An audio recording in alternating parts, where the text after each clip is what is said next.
तो आइए आज 3 डायमेंशन के अगले क्लास में हम देखेंगे।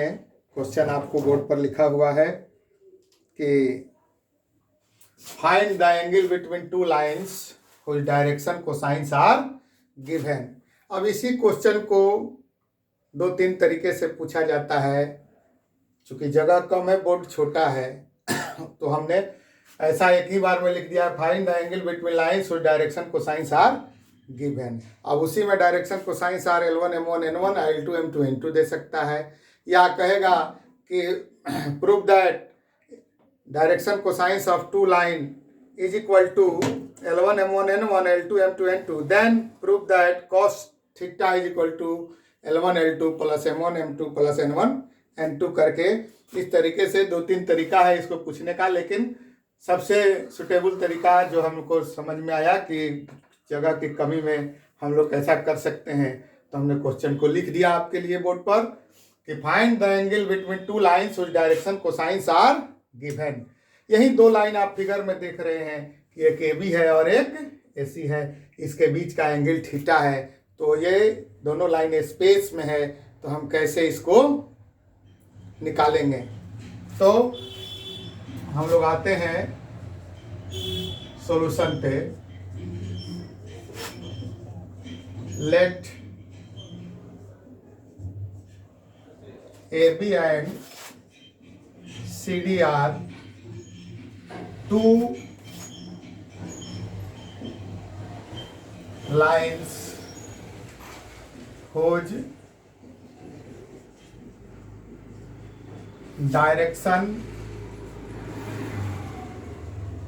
cosines are L1 M1 N1 and L2 M2 N2 whose direction cosines are इतना इतना इतना,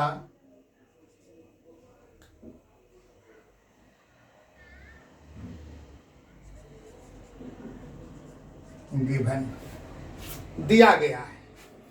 देखिए डायरेक्शन कोसाइन इसका दिया गया है L1 M1 N1 L2 M2 N2, ठीक है। यहां लिखेंगे कि we have to find the angle, we have to find the angle theta between AB and CD।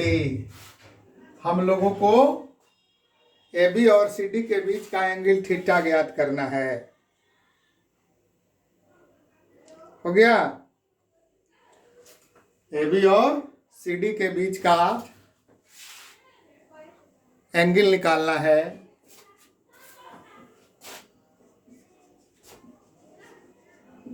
For which we consider, अब इसके लिए एक रेडियस वेक्टर देखे यहाँ OP और OQ पर विचार करते हैं। For which we consider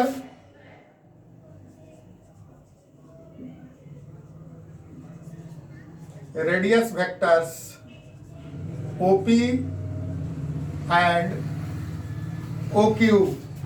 देख रहे हैं फिगर में कि AB और AC के लिए है ना, AB एंड CD हमने लिख दिया, AB एंड AC होगा।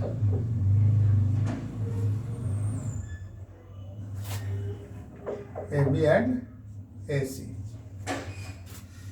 we have to find the angle theta between AB and AC, for which we consider radius vector OP and OQ। देख लीजिए यहाँ पर AB के लिए रेडियस वेक्टर हम OP और AC के लिए रेडियस वेक्टर OQ ले लिए, x एक्सिस y एक्सिस और z एक्सिस के अलोंग ओरिजिन से, ठीक है।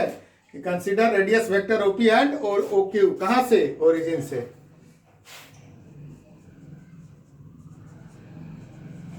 फ्रॉम ओरिजिन, ओरिजिन से ले लिए। देख रहे हैं, कोई दिक्कत? ठीक है। अब देखिए, अब ये जो रेडियस वेक्टर है ओपी और ओक्यू किसके पैरेलल है? ओपी पैरेलल है एबी के, ओक्यू पैरेलल है एसी के। देख रहे हैं ना, वो जगह की कमी से ये यहां तक आ गया है। आप इसके ऊपर भी इसको बना सकते हैं vector, radius vector OP and OQ from origin which are parallel to AB and AC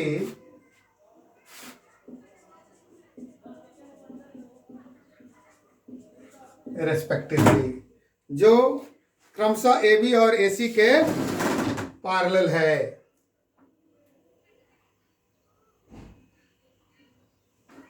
ठीक है, अब देखो यहां पर P और Q दो पॉइंट बन रहे हैं।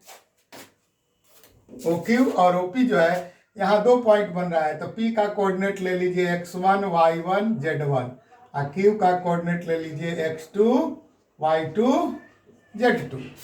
PQ का भी यहां रोल आएगा, तो इसलिए P और Q का नियामक ले लेते हैं।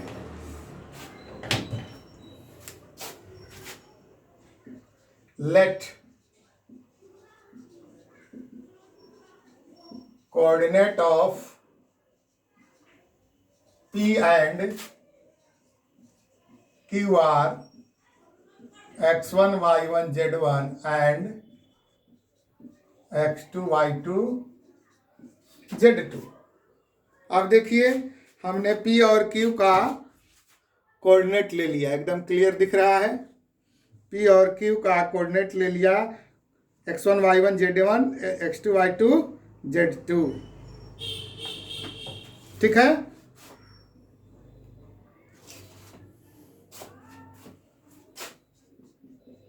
We see that. अब देखिए हम लोग देख रहे हैं कि जो AB का डायरेक्शन है वही OP का है, जो AC का डायरेक्शन है वही OQ का है। We have see that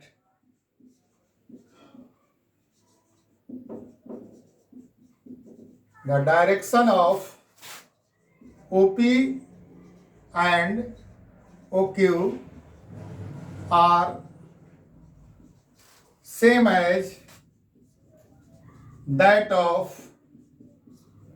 AB and AC।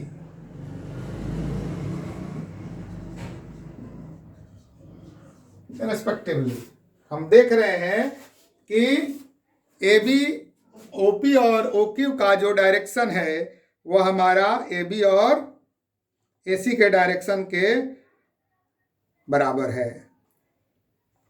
ठीक है, तो वही डायरेक्शन है, तो AB और AC के बीच का एंगल थीटा माने है, तो OP और OQ के बीच का भी एंगल थीटा हो जाएगा। 10 एंगल POQ बराबर थीटा अल्सो, इसलिए इसके बीच का कोण एकदम आराम से थीटा हो जाएगा। अब देखिए हम लोग P और Q मिला है, तो P और Q को ज्वाइन करते हैं।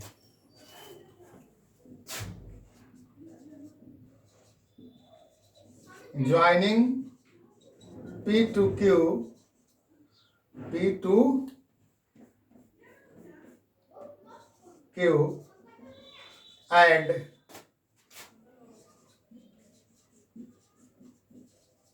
suppose OP is equal to R1 and OQ is equal to R2।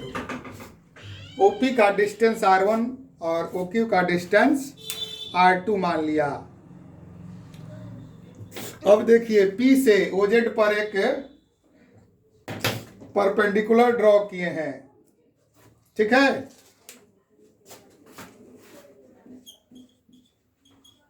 Draw PM perpendicular to OZ। देखिए वहां पर फिगर हम पहले ही बना दिए थे कि समय का कुछ बचत हो जाएगा।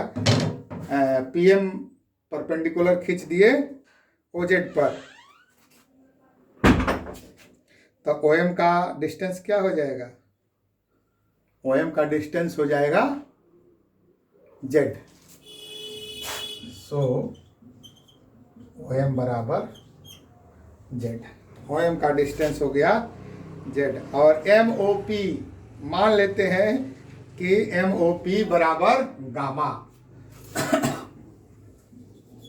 And angle M O P बराबर गामा, यह माने हैं तो यहाँ ब्रैकेट में लिख देते हैं से। ठीक है, अब इसको आप देखिए, केवल अभी हम फिगर को डिराइव कर रहे हैं। फिगर में जैसे फिगर बना हुआ है उसी काम को हम लोग कर रहे हैं, कुछ मान लिए हैं। ठीक है, अब ओ एम पी देखिए, जब पी से यहाँ परपेंडिकुलर है तो ओ एम पी एक राइट एंगल ट्रायंगल होगा। Now from right triangle O M P right triangle हो गया। अब देखिए यहाँ O M P right triangle, चूंकि यहाँ परपेंडिकुलर है तो ये जो एंगल बनेगा हमारा, ये कितना होगा, 90 डिग्री होगा। तो जब एक कोण 90 डिग्री हो गया तो वह क्या हो गया, मतलब राइट एंगल ट्रायंगल हो गया। इसको जो है O M P cos gamma, ठीक है। तो कॉस गामा ओ एम बटा ओपी, ओ एम बटा ओपी, आधार बटा कर्ण, base by hypotenuse, O M by, तो ओ एम बराबर क्या लिए Z1, ओपी बराबर क्या है R1। तो इससे हम लोग को क्या मिल जाएगा कि Z is equal to R1 cos gamma, Z is equal to R1 cos gamma. ये हमारा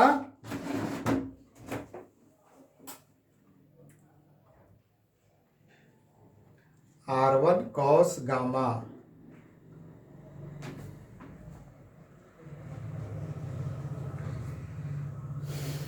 कॉस गामा 1,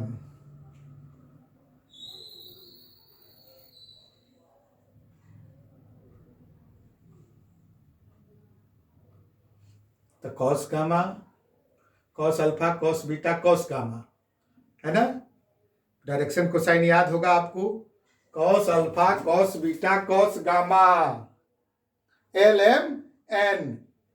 ठीक है, तो एल एम एन के हिसाब से यह क्या हो जाएगा, L1 M1 N1 और L2 M2 N2 direction cosine है, इसलिए Z बराबर R1 कॉस गामा। तो ये क्या हो जाएगा कि Z बराबर R1 into N1, R1 into N1, Z1 बराबर,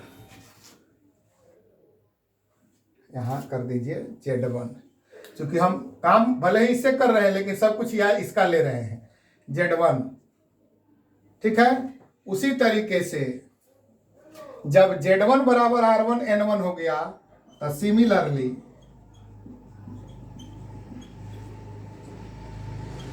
Y1 इज इक्वल टू क्या हो जाएगा, R1 M1 and X1 is equal to क्या हो जाएगा, R1 L1, डायरेक्शन कोसाइन से।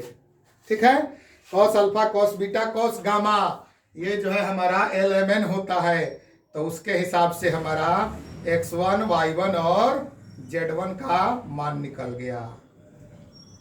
ठीक है, और जब ये निकल गया सिमिलर इतना बराबर इतना, एंड अब देखिए X2 बराबर क्या निकल जाएगा, L2R2, X2 निकालेंगे तो L2R2, Y2 निकालेंगे तो M2R2 एंड Z2 निकालेंगे तो N2R2 हो जाएगा ना। तो X1, Y1, Z1, X2, Y2, Z2 ये सब का मान हमारा निकल जाएगा। और हम लोग डायरेक्शन कोसाइन में पढ़े हैं कि L square M square N square का मान क्या होता है, 1 होता है। L square plus M square plus N square बराबर 1 होता है।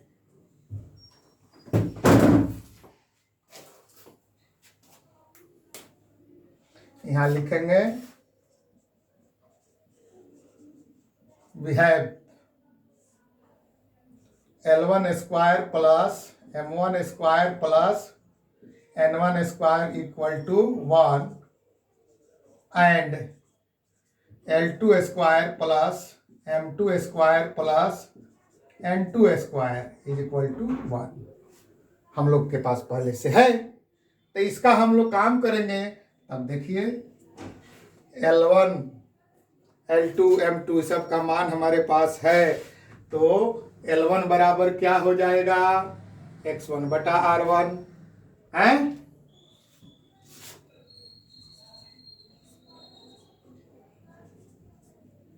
y1 बटा r1 स्क्वायर जोड़ z1 बटा r1 स्क्वायर बराबर 1। This implies that x1 square plus y1 square plus z1 square is equal to r1 square. Equation 1 कर देते हैं, ये हमारा हो जाएगा ना। क्या उसी तरीके से डायरेक्ट लिख देते हैं, आप लोग यहाँ से निकाल लीजिएगा, हम इसके आधार पर डायरेक्ट सेकंड इक्वेशन लिख देते हैं। x2 square plus y2 square plus z2 square is equal to r2 square. ये हो गया इक्वेशन 2। दो इक्वेशन हम लोग अपने यहाँ निकाल लिए, ठीक है। अब हमारे पास है कि पी क्यू, देखिए एक पॉइंट आया है P और एक पॉइंट आया है Q, तो P और Q का कोऑर्डिनेट हम लोग माने हैं, तो P और Q का कोऑर्डिनेट है, ताकि माने हैं तो कुछ ना कुछ इसका वर्क होगा, है ना। तो वर्क के हिसाब से अब हम लोग PQ की दूरी निकालते हैं।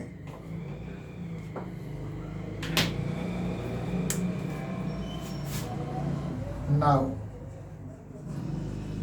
PQ इज इक्वल टू, अब PQ का स्क्वायर कर दीजिए। तो डिस्टेंस फॉर्मूला याद है ना, x1 y1 z1 x2 y2 z2 दो पॉइंट है, तो हमारा डिस्टेंस फॉर्मूला क्या होता है, x1 माइनस x2 का whole square plus y1 minus y2 का whole square plus z1 minus z2 का होल स्क्वायर, ठीक है। PQ स्क्वायर हमारा निकल गया।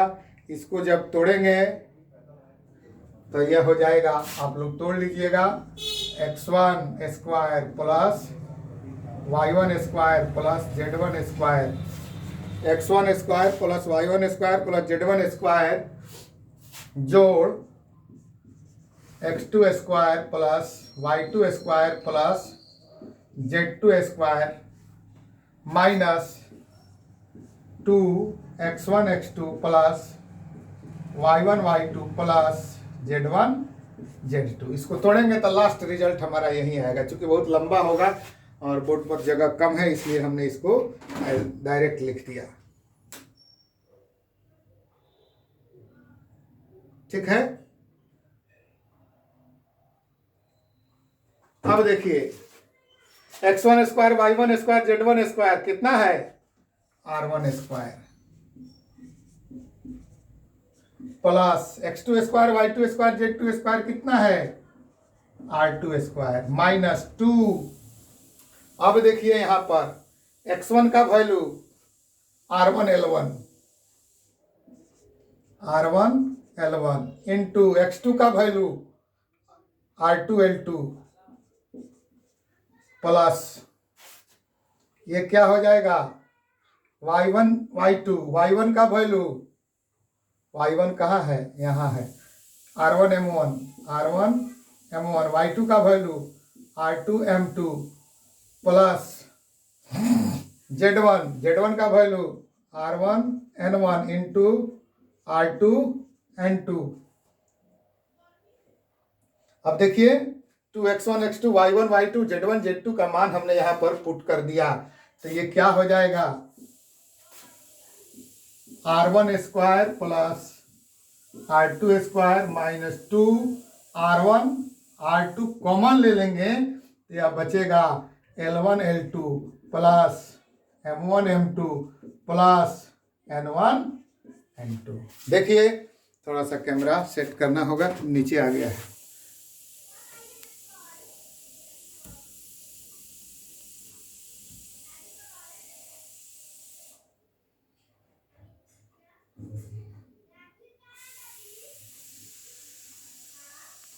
हो गया। देखिए, तो R1 R2 2R1 R2 into L1 L2 plus M1 M2 plus N1 N2 ये निकाल दिया गया है ना। तो हम लोग क्या कर सकते हैं,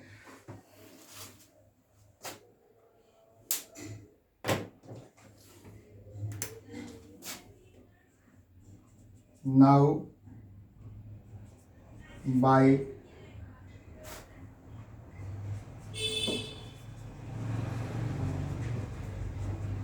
trigonometric we have cos theta is equal to OP square plus OQ square minus 2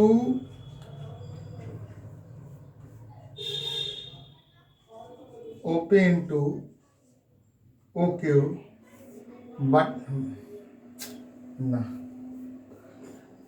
ये होता है OP square plus OQ square minus PQ square by 2 OP into OQ, ये फॉर्मूला होता है हमारा, है ना। तो इसमें हम लोग लिख सकते हैं, तो cos थीटा बराबर, देखिए cos theta is equal to OP का वैल्यू कितना है R1 स्क्वायर जोड़ OQ क्या है R2 square minus PQ square का वैल्यू देखिए यहाँ पर है, क्या है R1 स्क्वायर प्लस R2 है, माइनस हो रहा है तब माइनस R2 स्क्वायर, माइनस है तो ये हो जाएगा plus 2R1 into R2 into L1 L2 plus M1 M2 plus N1 N2 by 2 into R1 into R2। देखिए R1 square R2 square cut गया, ठीक है, ये सब जीरो हो गया। तब प्लस 2R1 इंटू R2 है ना, और नीचे प्लस 2R1 इंटू R2 है। अब बोर्ड को क्लियर करना होगा, फिर आप लोग देखेंगे। अगला ये करते हैं हम, इसमें हटा सकते हैं लेकिन थोड़ा सा कंजस्टेड हो जाएगा, आप लोग को भी दिक्कत महसूस होगी, तो अगले बोर्ड पर इसको ले लेते हैं, ठीक है। चलिए आते हैं फिर।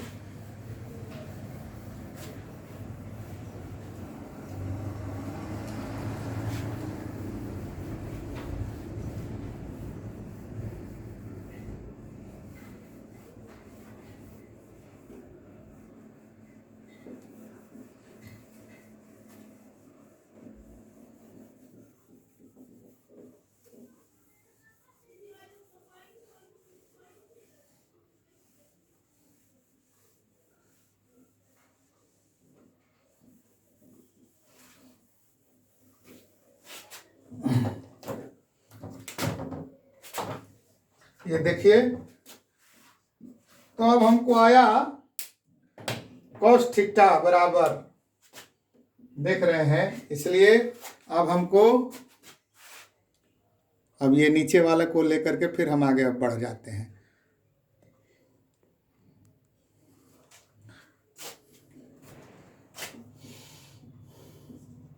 दस cos theta is equal to, अब ये सब कैंसिल हो गया तो क्या आया 2R1 R2 into L1 L2 plus M1 M2 plus N1 N2 बटा 2R1 इंटू R2।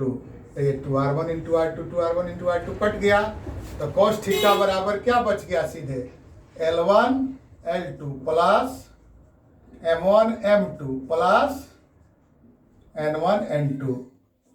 अगर ये क्वेश्चन रहता कि if direction cosine of two line AB and AC are L1 M1 N1 and L2 M2 N2, then prove that cos theta is equal to इतना, तब भी ऐसे ही बनता।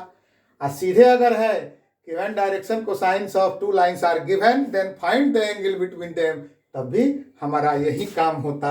और इस तरीके से हमारा यहां पर रिजल्ट आ गया कि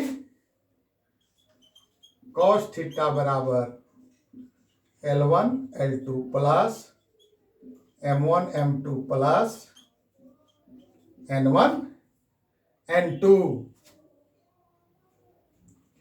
यहां पर ऐसे कर दीजिए, इसलिए theta is equal to cos inverse L1 L2 plus M1 M2 plus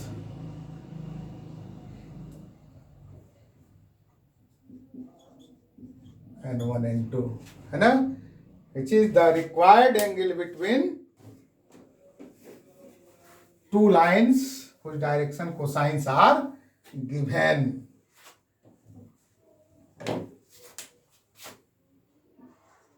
is the required angle between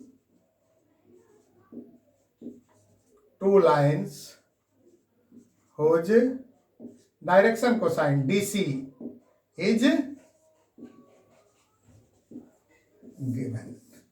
अब हम लोग आ गए कि दो लाइन का डायरेक्शन कोसाइन दिया रहे, डायरेक्शन कोसाइन दिया रहे तो हम लोग उसके बीच का एंगल कैसे ज्ञात करेंगे। अब इसमें कुछ कुछ टिप्स आते हैं। अगर दोनों लाइन परपेंडिकुलर हो तो क्या होगा,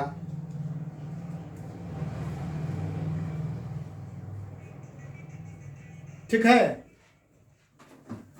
अब यहां पर कुछ हम लोग रिमार्क्स की चर्चा करते हैं।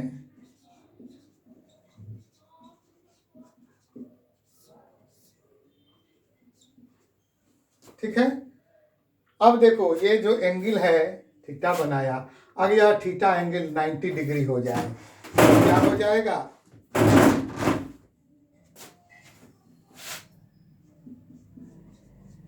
If angle between AB and AC is 90 degree, that is lines are at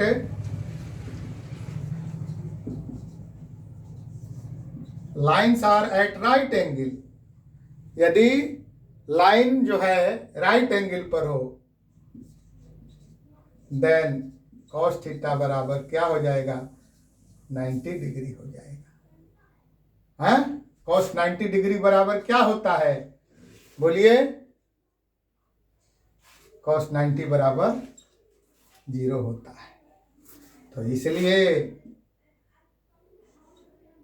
L1 L2 plus M1 M2 plus N1 N2 बराबर cos 90 डिग्री बराबर 0, that is L1 L2 plus M1 M2 plus N1 N2 बराबर 0। इसी को हम लोग ऐसे लिख सकते हैं, if L1 L2 plus M1 M2 plus N1 N2 बराबर 0 then lines will perpendicular, lines will perpendicular. अब ये दोनों लाइन परपेंडिकुलर हो जाए, ठीक है। देखिए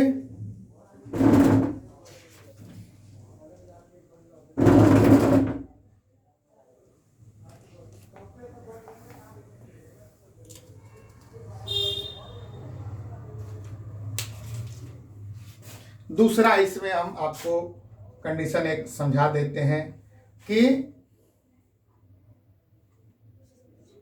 इफ लाइन्स आर पैरेलल, यदि लाइन जो है पैरेलल हो तो क्या होगा।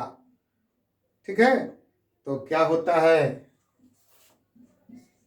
थोड़ा आगे बढ़ जाते हैं एक step. L1/L2 equal to M1/M2 plus equal to N1/N2। इसकी आवश्यकता पड़ती है बहुत सारा क्वेश्चन को बनाने में। ठीक है,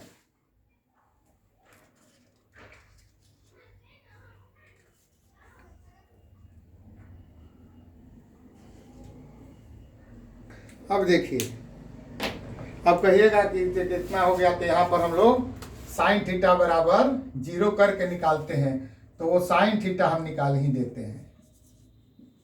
साइन थीटा बराबर है ना, तो साइन थीटा हमारा निकलेगा, कैसे निकलेगा, 1 माइनस कॉस स्क्वायर थीटा बराबर साइन स्क्वायर थीटा।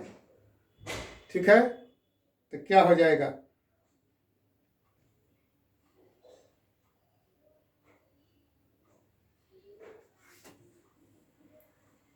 तो साइन स्क्वायर थीटा कर दीजिए बराबर 1 माइनस कॉस स्क्वायर थीटा। तो क्या हो गया, 1 माइनस, और कॉस थीटा का वैल्यू कितना आया है, L1 M2 N1 N2, L1 L2 plus M1 M2 plus N1 N2 का होल स्क्वायर। ठीक है, तो 1 माइनस कॉस स्क्वायर थीटा। ठीक है,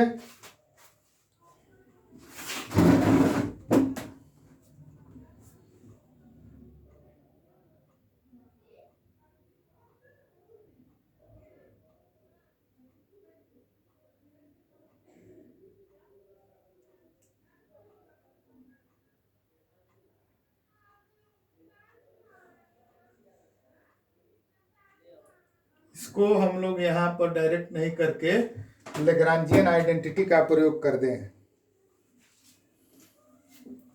जैसे कैलकुलस आप लोग पढ़ेंगे, यहाँ लेग्रांजियन आइडेंटिटी का हम लोग सहारा लेते हैं, है ना।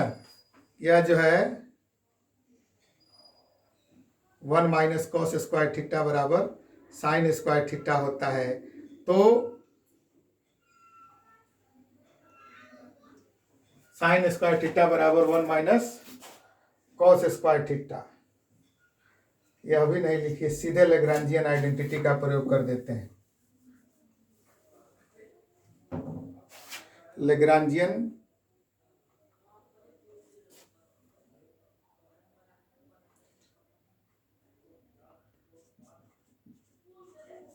वी हैव, सीधा लिखिए, कॉस थीटा बराबर L1 L2 plus M1 M2 plus N1 N2। देखिए पहले से हमारे पास है ऑलरेडी, कॉस थीटा का वैल्यू हमारे पास है। अब यहाँ पर लिख देते हैं substituting these values in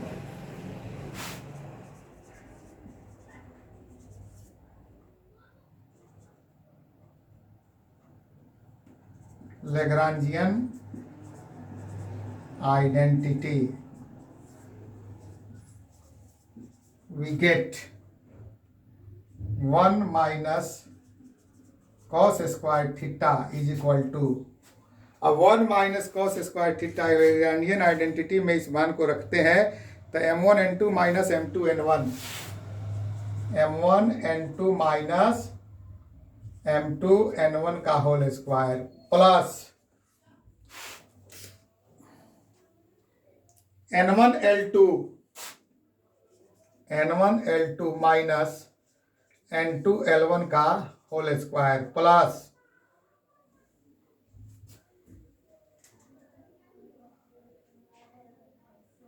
N M L M N, ये हो जाएगा एम और M1 N2 हो गया, N1 L2 हो गया। अब क्या हो जाएगा L1 M2 minus L2 M1 का होल स्क्वायर, या एक बार Mn का M1 N2 M2 N1, एक बार NL का N1 L2 N2 L1, एक बार फिर LM का हो जाएगा। तो इसमें कर देते हैं तो हमारा क्या आएगा, साइन स्क्वायर थीटा हो जाएगा। ये क्या हो गया, साइन स्क्वायर थीटा बराबर M1 N2 minus M2 N1 का whole square plus N1 L2 minus N2 L1 का whole square plus L1 M2 minus L2 M1 का होल स्क्वायर। इसलिए साइन थीटा बराबर, अब इसमें क्या करेंगे, रूट लगा देंगे। तो ये क्या हो गया, M1 N2 minus M2 N1 का whole square plus N1 L2 minus N2 L1 का whole square plus L1 M2 minus L2 M1 का होल स्क्वायर। ये हमारा साइन थीटा का वैल्यू निकलता है। ठीक है, तो कॉस थीटा मिल गया, साइन थीटा मिल गया, तो हम लोग आसानी से टेन थीटा ना निकाल देंगे हैं।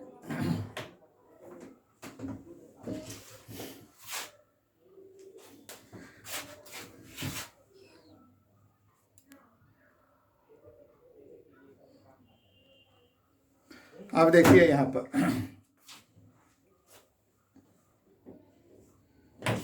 हमारे पास यहाँ पर कॉस थीटा है, यहाँ पर साइन थीटा है। ठीक है, तो कॉस थीटा साइन थीटा देख रहे हैं ना।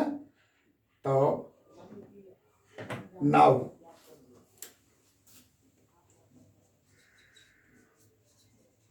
tan theta is equal to sine theta upon cos theta. तो ये क्या हो जाएगा, root under M1 N2 minus M2 N1 का whole square plus N1 L2 minus N2 L1 का whole square plus L1 M2 minus L2 M1 का whole square बटा cos theta का वैल्यू कितना है, L1 L2 plus M1 M2 plus N1 N2। मतलब theta आप अगर निकाल देते हैं तो आप इसका साइन में, कॉस में, टैन में, सब में माप निकाल सकते हैं। ठीक है,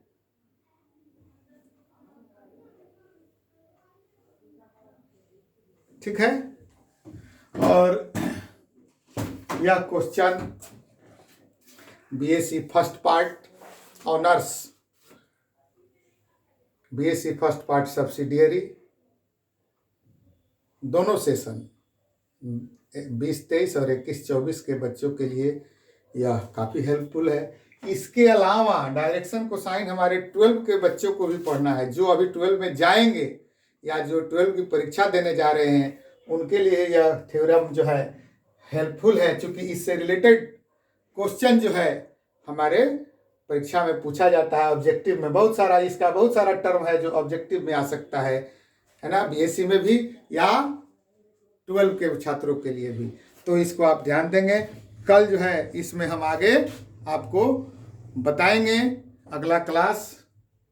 ये तीसरा क्लास हुआ हमारा डायरेक्शन कोसाइन का, जिसमें पहले क्लास में हमने डायरेक्शन कोसाइन को डिफाइन किया था और डायरेक्शन कोसाइन के बीच रिलेशंस दिए थे।